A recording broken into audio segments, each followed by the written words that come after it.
ಇನ್ ಏನಕ್ಕರೋ ನೀವು ಸಂಬಳ ತಗೊಳೋದು? ಬೆಂಗಳೂರಲ್ಲಿ ನೋಡಿದ್ರೆ ಒಬ್ಬನ್ ಲಾಡಿ ಬೀಸ್ತಾನೆ ಇನ್ಸ್ಪೆಕ್ಟರ್, ಇನ್ನೊಬ್ಬ ನೋಡಿದ್ರೆ ಕದ್ದಿರೋ ಒಡವೆನಲ್ಲಿ ಹೆಂಡತಿಗೆ ಪತ್ನಿಗೆ 2 kg ಆಭರಣ ಮಾಡಿಸ್ಕೊಡ್ತಾನೆ.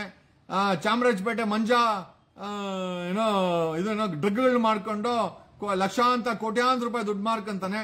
ಅಲ್ಸೂರ್ ಗೇಟೋನು ಮತ್ತೆ ಕೋರಮಂಗಲ್ದವನು ಗೋವಿಂದ ಒಂದು ತಿಂಗಳಿಗೆ 1 ಕೋಟಿ ರೂಪಾಯಿ ವಸೂಲಿ ಅಂತೆ ಬಾರ್ಗಳಲ್ಲಿ. ನೆನ್ನೆ ಹೊರತೋರೋ ಸಿಗ್ಲಾಕಣವ್ರೆ. ಯಾರೋ ಎಮ್ಮ ಕಳ್ತನ ಮಾಡಿದ್ರೆ ಅನಧಿಕೃತವಾಗಿ ಎಮ್ಮನ್ನ ಎತ್ತಾಕೊಂಬಂದು ಬರೀ ಎತ್ತಾಕೊಂಬಂದ್ರು ಅಂತ ಇನ್ನು ಏನೇನ್ ಮಾಡಿದ್ರು ಅದ್ರ ಬಗ್ಗೆ ಏನು ಗೊತ್ತಾಗಿಲ್ಲ. ಬರೀ ಸಸ್ಪೆಂಡ್. ನಮ್ ಕರ್ನಾಟಕದಲ್ಲಿ ಪೊಲೀಸರು ಕೊಲೆ ಮಾಡ್ಲಿ, ಡ್ರಗ್ಸ್ ಮಾರ್ಲಿ, ಕಳ್ತನ ಮಾಡ್ಲಿ, ಇನ್ನೊಂದು ಮಾಡ್ಲಿ, ಓನ್ಲಿ ಸಸ್ಪೆಂಡ್. ಆದ್ರೆ ಮಹಾರಾಷ್ಟ್ರದಲ್ಲಿ ಆ ರೀತಿ ಅಲ್ಲ. ಮಹಾರಾಷ್ಟ್ರದಲ್ಲಿ ಒಬ್ಬ PSI, ನಾನು ನಿಂಗೆ ಅವಾಗಲೇ ಫೋಟೋ ಹಾಕಿದ್ದೆ, ಒಬ್ಬ PSI ಒಬ್ಬ ಡಾಕ್ಟರ್ ಅನ್ನ ಕೊಲೆ ಮಾಡಿದ್ರೆ ಅವನನ್ನ ಅರೆಸ್ಟ್ ಮಾಡಿ ಅವನನ್ನ ಸರ್ವಿಸ್ ಇಂದ ಡಿಸ್ಮಿಸ್ ಮಾಡಿದ್ದಾರೆ. ಕರ್ನಾಟಕದಲ್ಲಿ ಪೊಲೀಸರನ್ನ ಡಿಸ್ಮಿಸ್ ಮಾಡುವಂತ ದಮ್ಮು ತಾಕತ್ತು ಹೋಮ್ ಮಿನಿಸ್ಟರ್ಗೂ ಇಲ್ಲ, ಸಿದ್ದರಾಮಯ್ಯನಿಗೂ ಇಲ್ಲ, DGPಗೂ ಇಲ್ಲ. ಯಾಕೆ ಅಂತಂದ್ರೆ ಇವರುಗಳೆಲ್ಲ ಹಣ ಕೊಟ್ಟು ಪೋಸ್ಟಿಂಗ್ ಹಾಕೊಂಡು ವಸೂಲಿ ಮಾಡಕ್ ಬರ್ತಾರೆ. ಹಣ ಕೊಟ್ಟ ಮೇಲೆ ಅವ್ರನ್ನ ಹೆಂಗಿವರು ಡಿಸ್ಮಿಸ್ ಮಾಡ್ತಾರೆ.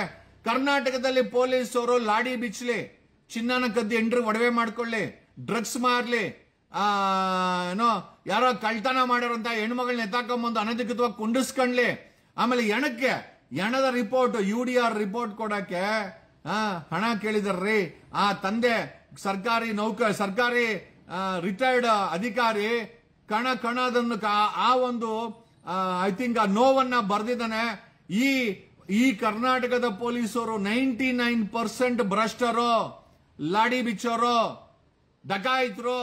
1% ಒಳ್ಳೆಯವ್ರನ್ನ ನಾವೇ ಹುಡ್ಕೊಬೇಕು. ಕಾರಣ ಯಾಕೆ ಅಂತಂದ್ರೆ ಆ ಮಟ್ಟಕ್ಕೆ ಕರ್ನಾಟಕದ ಪೊಲೀಸು ಭ್ರಷ್ಟಾಚಾರದಲ್ಲಿ ಮುಳುಗೋಗಿದೆ. ನನಗೆ ಹೇಳಕ್ಕೆ ಏನೂ ಸಮಸ್ಯೆ ಇಲ್ಲ. ನನ್ನ ಮೇಲೆ ಸುಳ್ಳು ಕೇಸು ಹಾಕೊಳ್ಳಿ, ನಾನು ನ್ಯಾಯಾಲಯದಲ್ಲಿ ನಿಮ್ಮನ್ನ ಕೇಳ್ಕಂತೀನಿ. ನಿಮ್ಮ ಚಡ್ಡಿಯನ್ನ ಬಿಚ್ಚೋದು ನಮಗೂ ಗೊತ್ತಿದೆ. This is direct fight between ಒಬ್ಬ ನಿಷ್ಠಾವಂತ ಅಡ್ವೊಕೇಟ್ ವರ್ಸಸ್ ಭ್ರಷ್ಟ ಪೊಲೀಸರ ಒಂದು ಹೋರಾಟ. ನಾವು ಅದನ್ನ ಮಾಡ್ತಾ ಇದ್ದೀವಿ. ಕಳೆದ 20 ವರ್ಷಗಳಿಂದ ಮಾಡ್ತಾ ಇದ್ದೀವಿ, ಮುಂದೆನೂ ಮಾಡ್ಕೊಂಬತ್ತೀವಿ. ಅದು ಬೇರೆ ವಿಚಾರ.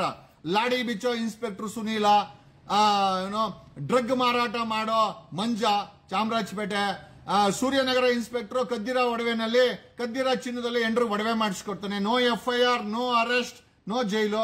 ಚಾಮರಾಜಪೇಟೆ ಮಂಜಿನ ಮೇಲೆ FIR ಇಲ್ಲ, ಅರೆಸ್ಟ್ ಇಲ್ಲ, ಜೈಲ್ ಇಲ್ಲ. ಮತ್ತೆ ಇದೆಲ್ಲ ಇನ್ಯಾರಿಗೆ? ಸಾಮಾನ್ಯ ಜನರಿಗೆ. ನಮ್ ತರ ಮಾತಾಡಿದ್ರೆ FIR ಹಾಕು. ಇದು ಬಿಟ್ರೆ ಇವ್ರಿಗೆ ಏನು ಗೊತ್ತಿದೆ? This is what is happening in Karnataka. ಮಹಾರಾಷ್ಟ್ರದಲ್ಲಿ ಒಬ್ಬ PSI ಕೊಲೆ ಆರೋಪ ತಗೊಂಡ್ರೆ ಅವನನ್ನು ಇಮಿಡಿಯೇಟ್ ಆಗಿ ಡಿಸ್ಮಿಸ್ ಮಾಡಿದ್ದಾರೆ. ಯಾಕೆ ಅಂದ್ರೆ ಇವ್ರುಗಳು ಯಾಕೆ ಮಾಡಲ್ಲ ಅಂತಂದ್ರೆ ಇವ್ರುಗಳು ಲಂಚ ಇಸ್ಕೊಂಡು ಅಪಾಯಿಂಟ್ ಮಾಡ್ತಾರೆ, ಲಂಚ ಇಸ್ಕೊಂಡು ಪೋಸ್ಟಿಂಗ್ ಕೊಡ್ತಾರೆ. ಕೋಟಿ ಒಂದು ಪೋಸ್ಟಿಂಗ್ಗೆ. ನನಗೆ ಯಾರೋ ಹೇಳಿದ್ರು ಉಪ್ಪಾರಪೇಟೆ ಪೊಲೀಸ್ ಪೋಸ್ಟಿಂಗ್ಗೆ 20 ಕೋಟಿ ಅಂತೆ, ಅಶೋಕ್ ನಗರ ಪೋಸ್ಟಿಂಗ್ಗೆ 15 ಕೋಟಿ ಅಂತೆ, ವಿಧಾನಸೌಧ ಪೊಲೀಸ್ಗೆ 3 ಕೋಟಿ ಅಂತೆ, ವಿಧಾನಸೌಧ ಇನ್ಸ್ಪೆಕ್ಟರ್ಗೆ ಪೋಸ್ಟಿಂಗ್ಗೆ, ಕೊಡಗಳಿ ಅಂತ ಇದಕ್ಕೆ 1.5 ಕೋಟಿ ಅಂತೆ. ಅಲ್ರಿ, ಕೋಟಿ ಬಂಡವಾಳ ಹಾಕು ಈ ಕೋತ್ ನನ್ ಮಕ್ಕಳು. ಅಲ್ಲಿ ಭ್ರಷ್ಟಾಚಾರ ಮಾಡಕ್ ಹೋಗಿ ಒಬ್ಬನು ಲಾಡಿ ಬಿಚ್ಚಿ ತಗಲಾಕಂತಾನೆ, ಇನ್ನೊಬ್ಬನ್ ಚಿನ್ನ ಕದ್ ತಗಲಾಕಂತಾನೆ, ಇನ್ನೊಬ್ಬ ಡ್ರಗ್ಸ್ ಮಾರ್ ತಗಲಾಕಂತಾನೆ. ಯಾರ ಮೇಲೂ FIR ಇಲ್ಲ, ಯಾರನ್ನೂ ಅರೆಸ್ಟು ಮಾಡಲ್ಲ, ಯಾರನ್ನೂ ಜೈಲಿಗೆ ಕಳ್ಸಲ್ಲ. ಅದೇ ಯಾವ್ದನ್ನ ಪುಕ್ಸಟ್ಟೆ ನಮ್ಮಂತವ್ರನ್ನ ವಿಡಿಯೋ ಮಾಡಾಕ್ರೆ ನಮ್ಮ ಮೇಲೆ FIR ಮಾಡಿ ಮನೆಗೆ ನುಗ್ಗೋ ಅಂತ ಈ ಭ್ರಷ್ಟ ಪೊಲೀಸ್ ಇಲಾಖೆ, ಈ ಪಂಗಡ ಇದೆಯಲ್ಲ, ಇವ್ರ ಬಗ್ಗೆ ನಾವು ಮಾತಾಡ್ಲೇಬೇಕು. ಇನ್ನು ಅದೊಂದಾಯ್ತಾ? ನಾವು ಕಮಿಂಗ್ ಸ್ಟ್ರೈಟ್ ಟು ಇಂಥ ಭ್ರಷ್ಟ ವ್ಯವಸ್ಥೆ ನೀವೇ ಓಟ್ ಹಾಕಿರೋದಪ್ಪ. BJP ಅವರೇನೋ ಕೆಟ್ಟವರು ಅಂತ ಅನ್ಕೊಂಡ್ವಿ. ಈಗ ಸಿದ್ದರಾಮಯ್ಯ ಕಳಂಕ ಇಲ್ಲದ ಸಿದ್ದರಾಮಯ್ಯ ಬಂದ್ ಕೂತವ್ನೆ. ಯಾಕೆ ಇವ್ರ ಮೇಲೆ ಆಕ್ಷನ್ ಆಗಲ್ಲ? ವಸೂಲಿ ಇಲ್ಲ ಅಂದ್ರೆ ಭ್ರಷ್ಟಾಚಾರ ಇಲ್ದಿರ ಕಾಂಗ್ರೆಸ್ ಸರ್ಕಾರ ನಡೀತಾ ಇದೆಯಾ? ಖಂಡಿತ ವಸೂಲಿನಲ್ಲೇ ಮುಳುಗೋಗಿದೆ, ಭ್ರಷ್ಟಾಚಾರದಲ್ಲೇ ಮುಳುಗೋಗಿದೆ. ಇದರಲ್ಲಿ ಯಾವುದೇ ಎರಡನೇ ಮಾತಿಲ್ಲ.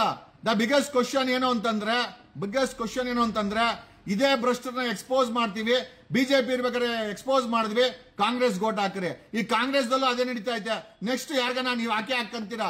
ಈಗ ನಾವ್ ಎಕ್ಸ್ಪೋಸ್ ಮಾಡೋದು ಇವನ್ ಬಿಟ್ಟು ಇವನ್ ಯಾರು? 3 ಜನ ಕಳ್ರೆ, 3 ಜನ ಭ್ರಷ್ಟಾಚಾರ ಕುಮ್ಮಕ್ ಕೊಡೋರೆ, 3 ಜನ ಸರ್ಕಾರದಲ್ಲಿ ಭ್ರಷ್ಟಾಚಾರದ ಆರೋಪಗಳಿದ್ದಿದ್ದೆ. 3 ಜನರಲ್ಲಿ ರೈತರು ಬೀದಿನಲ್ಲಿ ಸತ್ರು, ಇಲ್ಲ ಗುಂಡುಗ್ ಸತ್ರು, ಇಲ್ಲ ನೇಣಕನ್ ಸತ್ರು ಸಾಲಕ್ಕೆ.